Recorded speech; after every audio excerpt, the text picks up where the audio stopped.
Hey everybody, and welcome back to another One Everything Wednesday replacement series. We're doing 3 packs of Mystery Booster Convention Edition again. That's right, we're back again. If you're new to the series, welcome everybody. What we do here is we crack 3 packs of Mystery Boosters right now, in replacement of doing one of every pack available at LGS's in and around my area, and that's because things have still not settled down up here.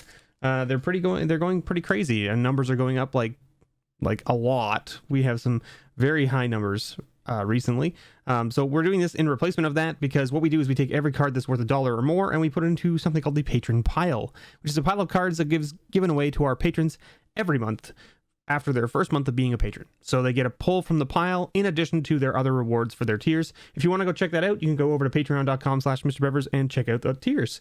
Everything in the magic tier or higher gets a pull from the pile after their first month. So the $8 tier, I think, is the lowest tier. It's the early bird tier, so it may be full already. I'm pretty sure it is full already, to be honest. But anyway, you can go from there.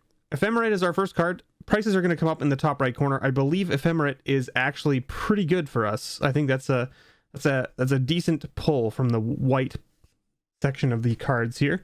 Now these packs also come in Wooburg order, so you will of course see white, blue, black, red, green. And anything that is worth $1 or more, we'll put the price up in the top right corner. Of course, we'll put the price up for the rares and additional slots and all that kind of stuff as well. So the M15 or older slot and the rare slot and the playtest card slot, because that's what this pack has. Because it's convention edition, it has a playtest card instead of a foil. Good stuff. Sultai Soothsayer as our multicolor card, and then Serrated Arrows as our colorless card. Good old Ice Age card right there. Our M15 or older card is an Ancient Ziggurat. Not a bad little card. I mean, it's a land that makes any color, right? Sounds pretty good. And then we got a Whir of Invention, which is actually a pretty good rare. We'll take this. I play this in a number of my blue decks, just because you can get to go tutor up, a sweet artifact that you might want. And then we got Sliv Mizzet, Hive Mind. So this is Dragon Sliver. This is one of the heavy hitters, I think, isn't it? I think it is. So slivers you control have flying, and whenever you draw a card, this creature deals 1 damage to any target and tap to draw a card. I mean, imagine giving all of your slivers the ability to tap, draw a card, and ping for 1.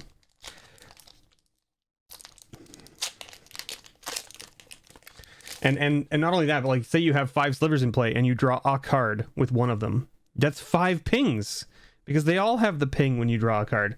Very absurd. Very absurd sliver card. We're back into the pack 2 here. So I think that's probably one of the heavy hitter playtest cards, to be honest. Don't know what the heaviest hitter playtest card is, but I'm sure there are a few. I think it's like it's the other sliver one, right? Quest for the Gravelord used to be worth a couple bucks. I don't know if it still is. Of course, I'll double check it. What do we got here? Tybalt's Rager, Nimble Blade, Siege Worm, Earthen Arms, I should say. Eternal Ambush as our multicolor card. Artisan of Kozilek, good old Annihilator Eldrazi.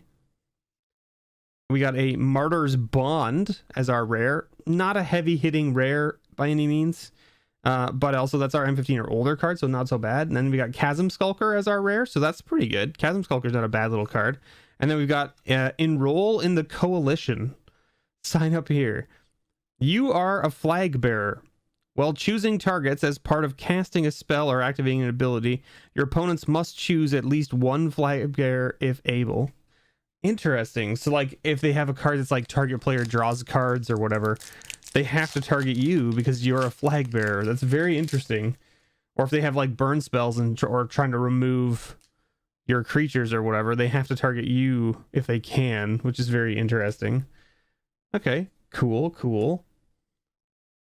On to last pack here. We've had some pretty interesting cards so far. Nothing too crazy out of the Wooburg slots this week, it looks like. But hey, you can't win them all with the Wooburg slots. But we've hit some pretty interesting cards out of like the rares and playtest card slots. So we'll take that. We'll take all the wins we can get. Obelisk Spider. This was one of my favorite cards out of Hour of Dev. I really enjoyed this card in Limited. It was just a bomb card in Limited. Universal Solvent as our colorless card, and then our M15 or older card is Sakashima the Imposter. That's not a bad little one. We'll take that. right? Who doesn't like having copies of copies of copies, right?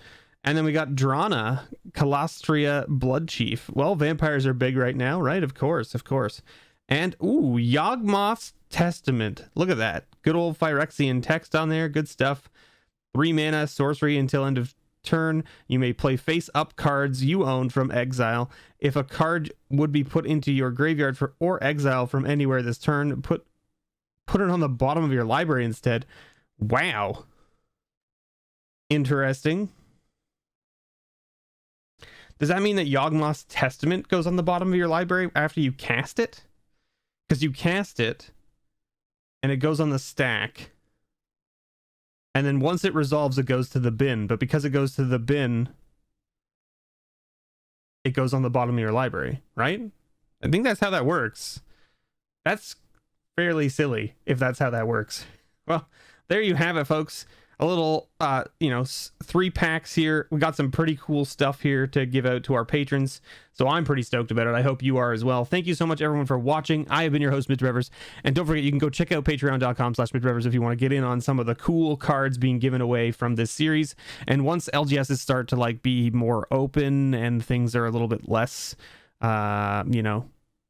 pandemic-y, I will be back out to LGSs to pick up one of everything from them, and we'll be going back to that series. So stay tuned for that. I'm also going to probably I'm going to start back at the beginning and just go through the stores that I hit originally and try to hit all the same ones again and see if they still exist, because I have a feeling that some of them have closed since the pandemic, and there may even be new ones that have opened. I have no idea, but we're going to find out. It's going to be an interesting little experiment, I guess.